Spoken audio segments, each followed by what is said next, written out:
Rain hammered against the glass walls of the penthouse, each drop like a reminder of a world he no longer trusted. The city below glowed in fractured streaks of neon, bending through the storm as if the night itself refused to stay still. Hagen Park stood alone in the dim room, his tall frame casting a sharp silhouette against the lightning-lit skyline. He had built empires from silence, from shadows, from blood, yet tonight the quiet unsettled him more than gunfire ever had. He dragged a hand across his jaw, feeling the tension locked beneath the skin. It had been months since he'd slept for more than an hour at a time. Months since he'd stopped pretending that his life felt remotely whole. 8 months, to be exact, though he never said the number out loud. 8 months since Amara. Her name still hit him like an open wound. He closed the ledger before him, though the numbers continued burning behind his eyes. The organization never slept, but even power felt hollow now. His men knew better than to question him. His enemies had learned not to provoke him. His allies respected him with cautious distance.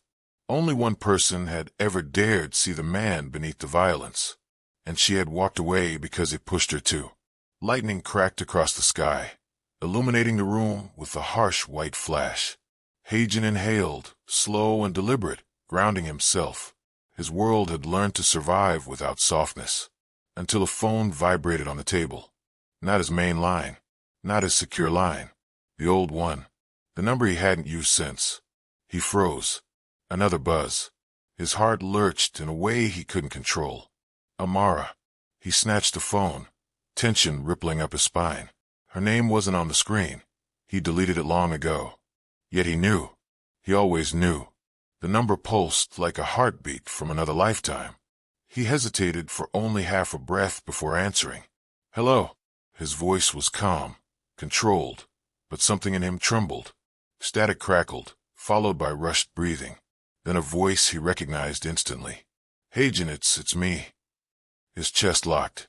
Amara, he whispered, gripping the phone tighter. Her breath hitched, strained, panicked.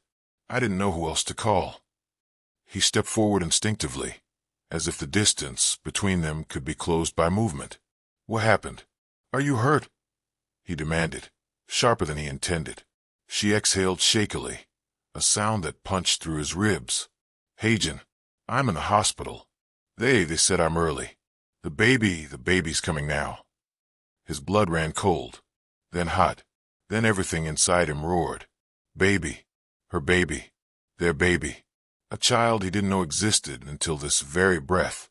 For a moment, the world narrowed, sound collapsing, the air tightening around him like a fist. 8 months since their divorce. 8 months since he'd watched her walk away, believing he was protecting her from his life. He'd been wrong, catastrophically, painfully wrong. He swallowed hard. Amara, why didn't you tell me? A soft, broken laugh slipped through the line. Would you have listened? You were gone, Hagen. Buried under war, revenge, everything. I didn't want our child anywhere near that. He shut his eyes, the truth cutting deep because it wasn't unfair, because she had always tried to save him from himself. Amara sucked in a breath, another contraction tearing through her sentence. I can't talk long. They're taking me soon. I wanted you to know. That's all. No, his voice dropped to something low, dangerous, desperate. Don't hang up. She whispered something muffled, speaking to a nurse, then returned, her voice thinner. Hagen, this isn't your problem anymore. He felt something old in him snap. You're carrying my child, he said, each word deliberate. That will always be my problem. Silence followed. Not angry silence. Stunned. Soft. Almost trembling. Hagen, she breathed. Behind him, thunder rolled. His reflection in the glass looked like a man he no longer recognized. Eyes burning, shoulders tense, heart beating too fast for someone who claimed not to feel. I'm coming, he said firmly. You don't have to. I'm coming, he repeated, voice edged with steel. He didn't wait for her protest. Sliding into motion, he grabbed his coat and keys, his mind firing on instinct as old protective currents surged through him. His men looked up when he emerged from the private elevator, surprised to see emotion, real emotion. cutting through the cold mask he usually wore. "Boss," one of them asked cautiously. He didn't slow. "Bring the car." "Now." "What happened?" Hagen didn't look back. "My ex-wife is in labor." The hallway went still. He wasn't a man known for family. He wasn't a man known for softness. But tonight, none of that mattered. Because Amara was alone. Because someone had kept his child hidden. Because danger thrived in silence, and someone had used her distance to their advantage. He could feel it, an unease under the surface of her voice. Something unsaid, something wrong, and he was going to find out what. As he stepped out into the rain, the wind whipped at his coat, the storm swallowing him whole. His pulse hammered as the car screeched up beside him.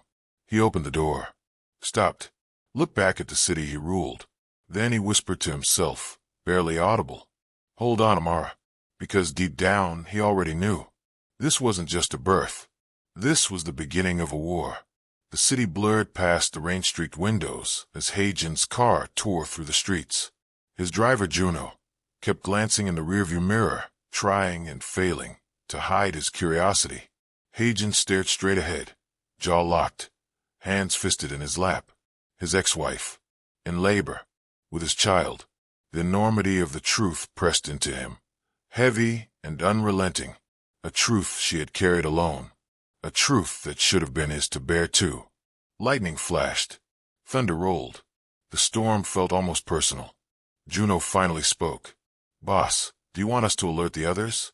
Strengthen security? Hospitals are exposed." Hagen's voice was low, controlled. "Not yet. I need to know what she isn't telling me." Because something in Amara's voice, beneath the pain, beneath the panic, had been wrong. Afraid. Hiding something, or someone. He looked out the window again, shadows slicing across his reflection. 8 months. 8 months since he had pushed her away, convinced that staying would destroy her. 8 months since she had begged him to let her in. 8 months since he'd watched her walk out of his life, with heartbreak stiffening every step. He had told himself he was doing the right thing. He had been lying. Juno pulled up to the emergency entrance, the red glow of the hospital sign painting the wet pavement. Before the car fully stopped, Hagen opened the door and stepped into the rain. Water soaked through his coat. He didn't feel it. He moved fast, ignoring the startled looks from nurses and security guards as he entered. He was used to being recognized, the sharp features, the expensive black coat, the quiet authority that clung to him. But tonight, he wasn't here to intimidate. He was here for her. The front desk nurse froze when he approached. "Sir, visiting hours are." "Amara Bennett," he said. "What room?" His tone never rose, but it carried weight. Weight that made people obey before they realized why. The nurse blinked. She's in labor, sir. They just took her upstairs. Labor and delivery. Room 407. He was already moving. The elevator doors slid shut behind him, trapping him with the pounding of his own pulse. For the first time in years, fear crept beneath his skin, cold, electric, unmistakable. Not fear for himself. Fear of being too late. He had lost Amara once. He would not lose her again. Not her. Not their child. The elevator chimed, doors opening onto a quieter, warmer corridor. The air smelled faintly of antiseptic and lavender, a jarring contrast to the life-and-death decisions that usually filled Hagen's nights. He walked past nurses, past monitors, past rooms where new fathers whispered to newborns in the dark. But he stopped when he reached room 407. His hand hovered over the doorframe. He inhaled slowly. Then he stepped inside. The room was dimmed, the blinds half-drawn. Machines hummed softly. A nurse adjusted in 4. And on the bed, gripping the sheets, her breaths sharp and uneven, Amara. Her hair was tied back in a messy bun, curls escaping around her temples. Sweat glistened at her hairline. She looked exhausted, vulnerable, beautiful. Her eyes fluttered open when she sensed him. Shock flickered across her expression. Then disbelief. Then something softer, something she quickly buried. "Hagen," her voice trembled. "You came." He stepped toward her, the sight of her stealing every coherent thought. "Of course I came," he said quietly. Another contraction seized her, and she gasped, curling inward. He was by her side instantly. Amara. His hand hovered near hers, uncertain. May I? She hesitated only a beat before extending her hand toward him, fingers trembling. When he wrapped his hand around hers, something inside him anchored. A warmth he had forgotten, a connection he had broken. Her grip tightened as pain surged through her. She tried to breathe through it, but her voice broke. It's too early, she whispered. They said it shouldn't be happening yet. His eyes sharpened. What caused it? She looked away. Stress. Maybe I did too much. I don't know. She didn't know. She was hiding it. He felt it in the tremble of her voice. But this wasn't the moment to push. He brushed his thumb over the back of her hand, grounding her. You're not alone. I'm here. A tear slipped from the corner of her eye. She turned her face away to hide it. But he saw. He felt it. The nurse returned, checking readings. She's progressing quickly. We're monitoring both mother and baby. Hagen swallowed, his gaze flicking to the fetal monitor. 2 heartbeats. One strong, one smaller but steady. His chest tightened. That was his child. A life he didn't know he'd helped create.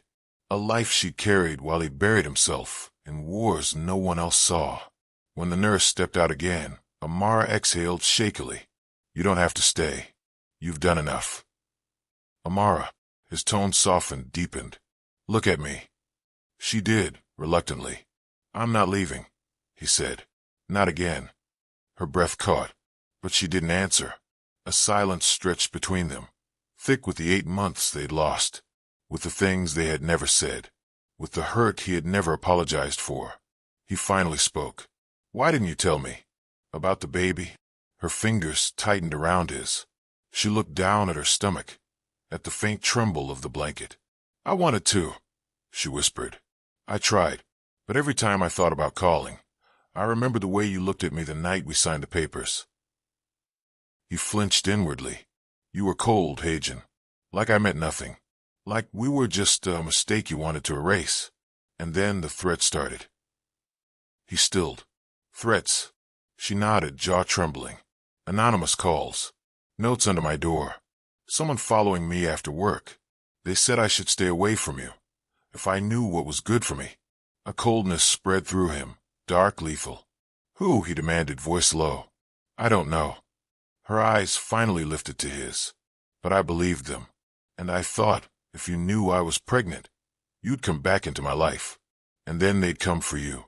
Or for us. Her voice cracked. And I couldn't risk our child getting caught in the crossfire of your world. Hagen's throat tightened painfully. She hadn't hidden the baby out of malice. She had hidden it out of love. And fear. Both justified. Both devastating. He lowered his head slightly, speaking softer than she'd heard from him in years. I'm sorry. The words were quiet. Raw. Honest. Her lashes fluttered. Surprised. He continued, voice rough. I thought pushing you away would protect you. But all I did was hurt you. All I did was make you face this alone. Another contraction hit, and she cried out, gripping his hand. Instinctively, he steadied her, leaning close, grounding her breathing with his own. In through your nose, he murmured. Out through your mouth. That's it. I've got you. When the pain subsided, she slumped back, breathing hard. Her fingers stayed entwined with his. Hagen, I don't know if we can make sense of what happened between us. He swallowed. We don't have to figure everything out tonight. She met his gaze, eyes full of exhaustion and something fragile. But you're here, she whispered. He brushed a damp curl from her forehead, fingers trembling despite himself. I'm not just here, he said. I'm staying. For a moment, she closed her eyes, letting his presence settle around her. The storm howled against the windows, but inside the small room, something delicate shifted. Not forgiveness. Not yet. But possibility. A nurse entered again, checking progress, nodding. It won't be long now. Amara tensed. Hagen squeezed her hand gently. Amara, he murmured. Whatever comes next, you don't face it alone. Her lips parted, a soundless breath escaping. But before she could respond, A shadow passed the window in the hallway. Hagen noticed instantly. A man, too still, watching the door.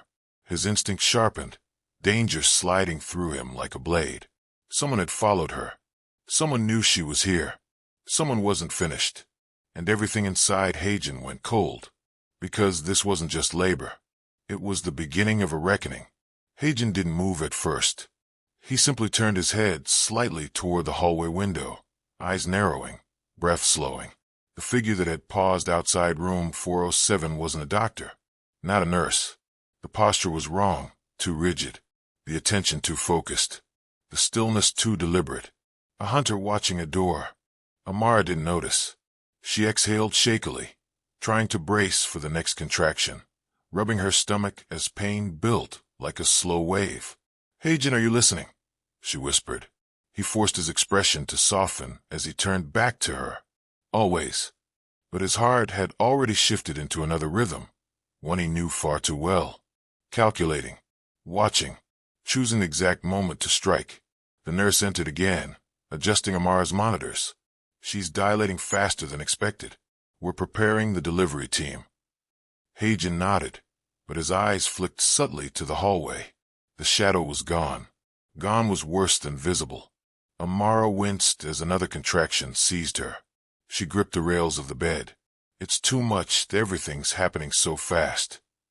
He moved closer, taking her hand with a steadiness he didn't feel.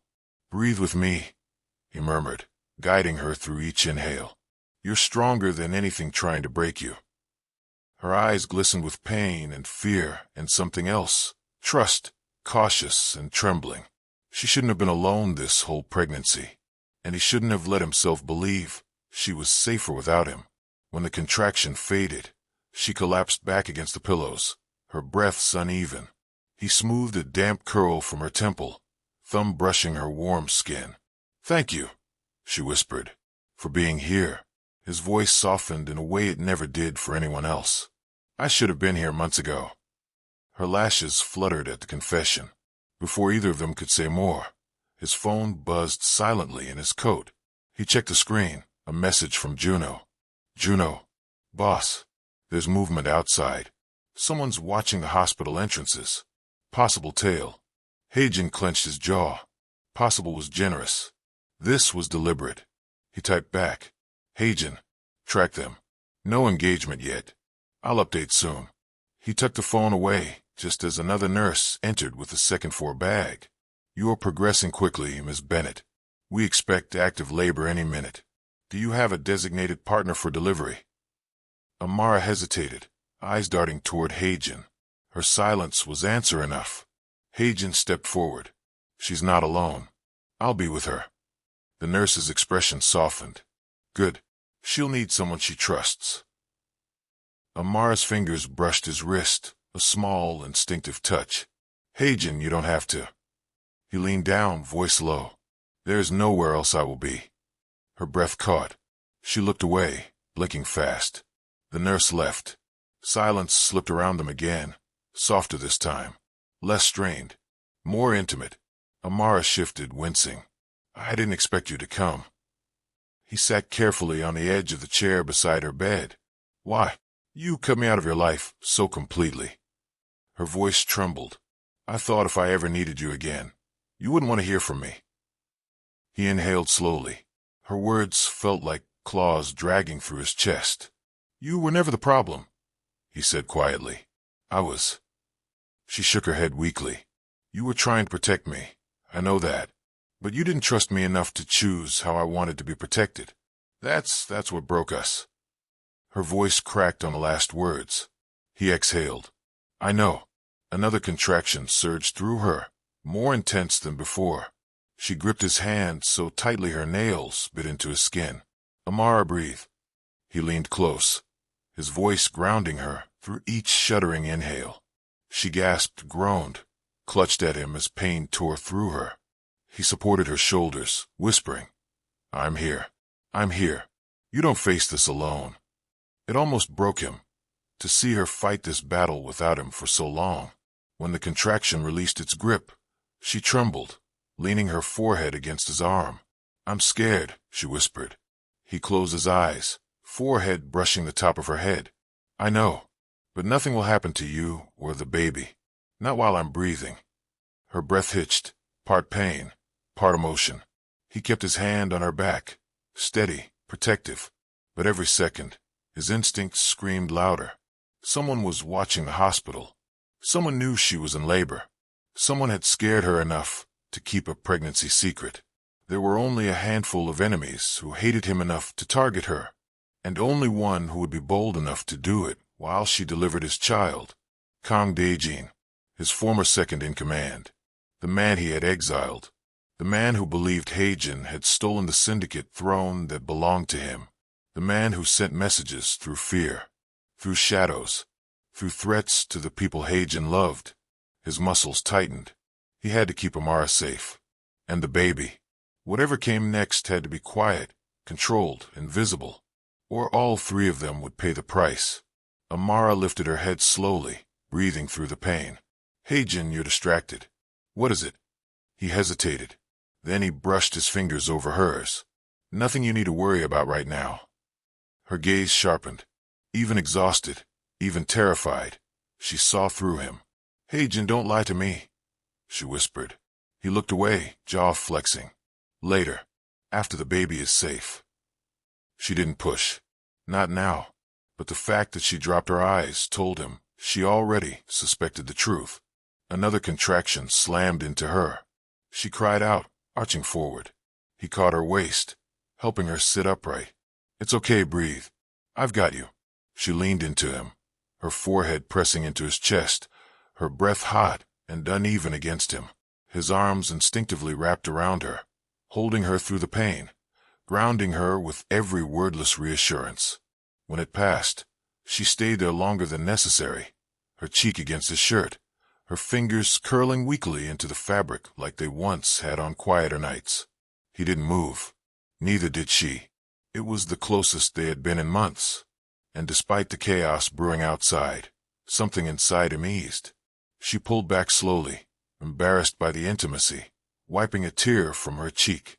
Sorry. Don't apologize, he murmured. Not for needing someone. Her eyes softened at the edges. He continued, voice lower. And not for choosing me, even after everything. Emotion flickered across her face.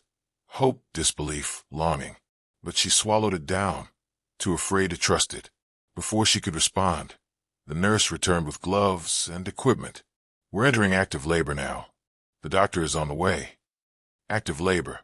Haejin felt the words hit him like gunfire. It was happening. The baby. Their child. A life he had never imagined he'd deserve. The nurse guided Amara into position as another surge of agony hit her. She cried out louder this time, voice breaking. Haejin cupped her face briefly, whispering, Look at me. Don't look anywhere else. Just breathe with me. She tried. Failed. Tried again. He held her hand as if anchoring her to the earth. But in the corner of the room, something shifted, the faintest whisper of movement. Haejin snapped his head toward the door. A shadow slid out of view. He stood instantly.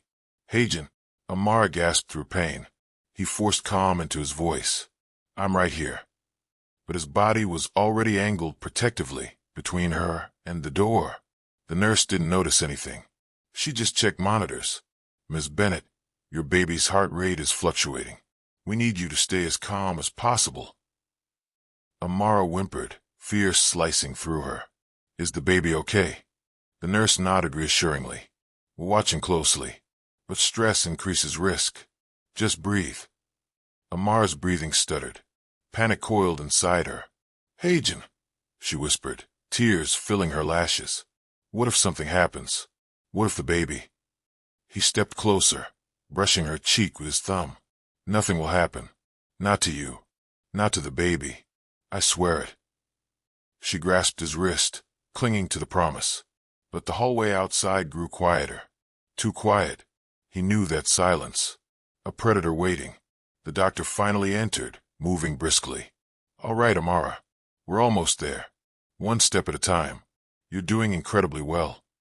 She nodded weakly, exhausted. Haejin returned to her side, but his senses remained razor-sharp. Every footstep, every shift of air, every shadow. "Ha! Hagen," she whispered, voice shaking. "If something happens to me." He leaned down sharply. Don't finish that sentence." "But, no, Amara." He pressed his forehead to hers, voice tight with emotion he couldn't hide. "You don't get to say goodbye. Not tonight. Not ever." Her breath trembled. His voice softened. "You're going to meet our baby. I'm going to hold both of you. And no one will take that from us." Her lips parted at the word our. It was the first time he'd said it. The first time he'd claimed the child aloud. She held on to him like a lifeline. The doctor prepared the room. The nurse adjusted the monitors again. Amara gasped as another contraction tore through her. "I can't." "You can," Hagen whispered fiercely. "You already are." She sobbed into his shoulder, pain overwhelming every part of her. He held her tightly, letting her break against him, letting her cling, letting her see the one truth he had never said aloud. He needed her. The contraction passed barely, and she collapsed back, chest heaving, tears streaking her cheeks. He brushed his lips near her forehead. Not a kiss, just a breath of closeness. "I'm here. I'm not leaving." She nodded weakly, too vulnerable to hide how much she needed him too. But then, footsteps. Slow, deliberate, outside the door. Not a nurse's steps. Not a doctor's. Something heavier. Something wrong. Hagen's gaze snapped to the door just as the handle twitched, so slight the nurses didn't notice. His hand slipped discreetly to his coat. He always carried a weapon, even in a hospital. He leaned close to Amara's ear, voice barely audible. "Don't react. Someone's here." Her breath halted. Her fingers tightened around his. She whispered, terrified. "Hagen, is it the same people as before?" "Yes." Her eyes widened with horror. He squeezed her hand slowly, reassuringly. "I won't let them touch you. Or our baby." Another contraction hit. Hard, violent, and she cried out, body curling forward as the doctor moved quickly into place. But even as she screamed, Hagen watched the door, because it was no longer a question of if danger would strike, only when. And this time, if they wanted to take something from him, they'd have to bleed for it. The door handle twitched again. This time, it was unmistakable. Hagen stepped instinctively between Amara's bed and the entrance, his body turning into a shield, his mind shifting into a mode he had buried the night she left. The nurses didn't notice. The doctor didn't look up. But Amara did. Her breathing stuttered. Not from labor, from fear. "Hagen," she whispered, reaching for him. He took her hand, squeezed once. "I'm right here." A contraction ripped through her, intense enough to make her cry out. The doctor leaned forward. "All right, Amara. The baby's crowning. I need you to push." She sobbed, overwhelmed. I can't." "Yes, you can," Hagen said, voice low but forceful.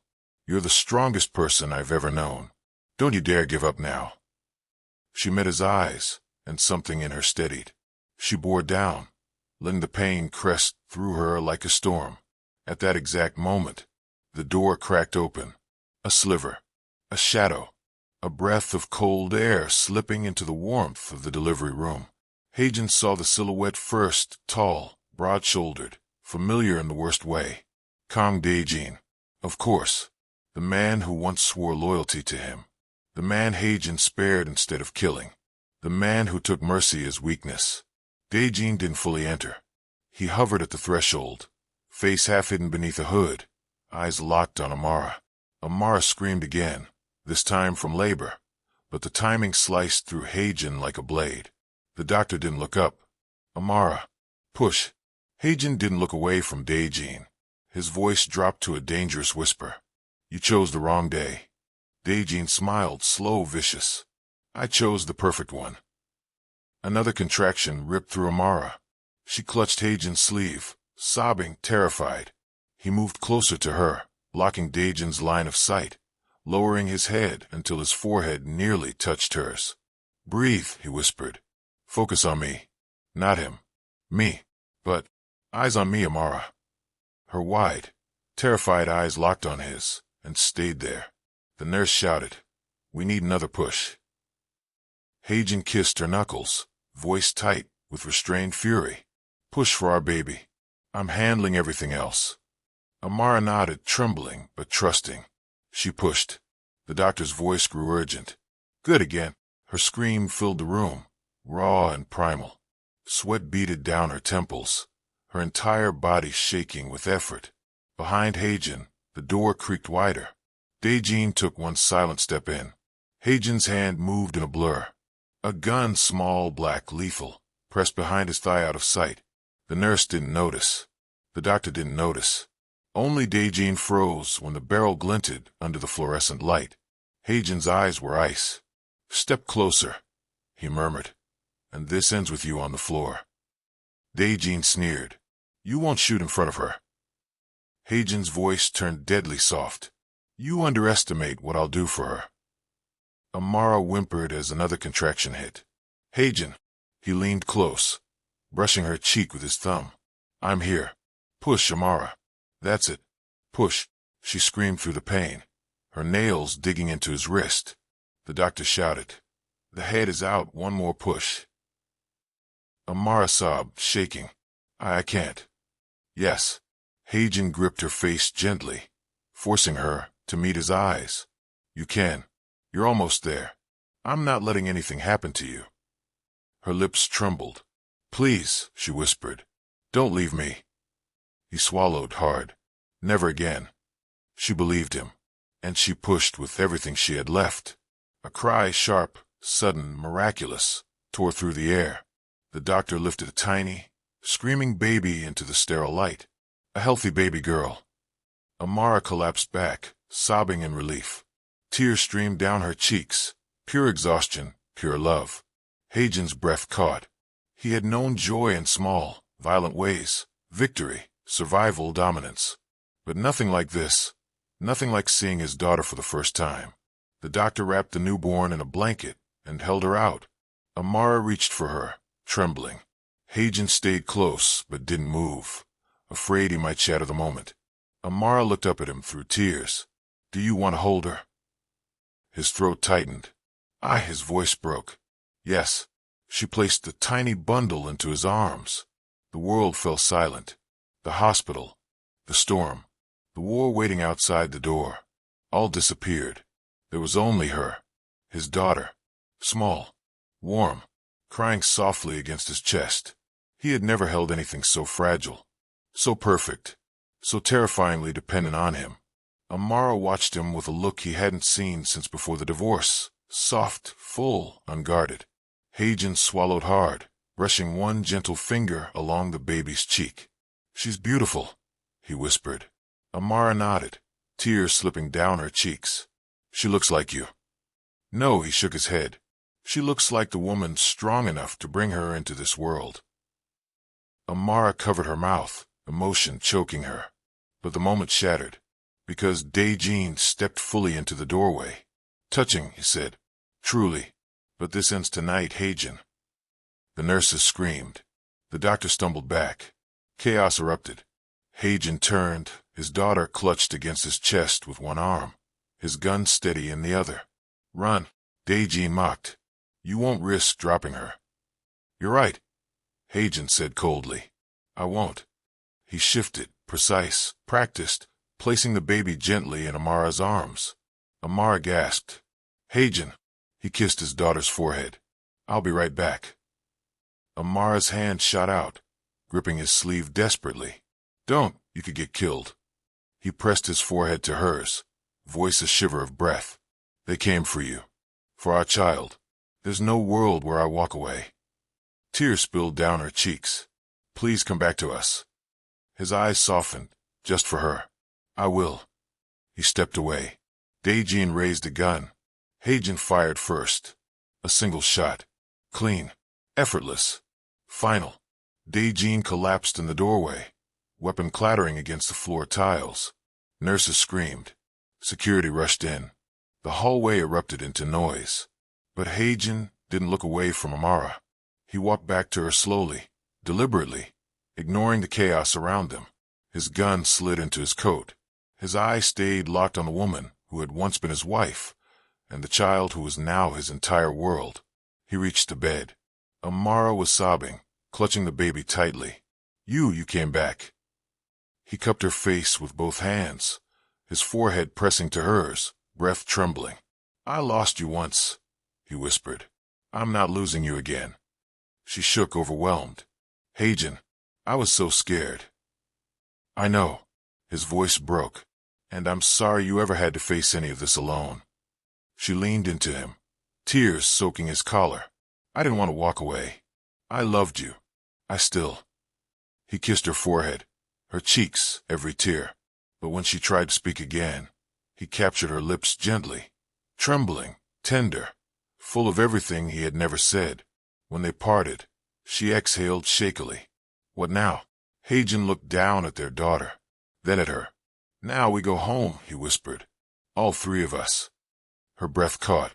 And after that, he continued, brushing her jaw with his thumb, I spend the rest of my life earning back what I lost. Her eyes softened. And if I let you? He lifted their daughter into his arms again, voice barely above a whisper. Then I'll give her and you a world where no one ever touches either of you again. Amara leaned her head against his shoulder, watching their baby breathe softly against his chest. For the first time in 8 months, she felt safe. For the first time in his life, he felt whole. The storm outside finally began to break, and inside that small hospital room, a new family began. End of story. Thank you for listening to Korean Mafia Boss Gets a Call. 8 months after their divorce, his black ex-wife is in labor with his baby. If you enjoyed this story, don't forget to like, subscribe, and share. Your support means the world. Until next time, Red Heart.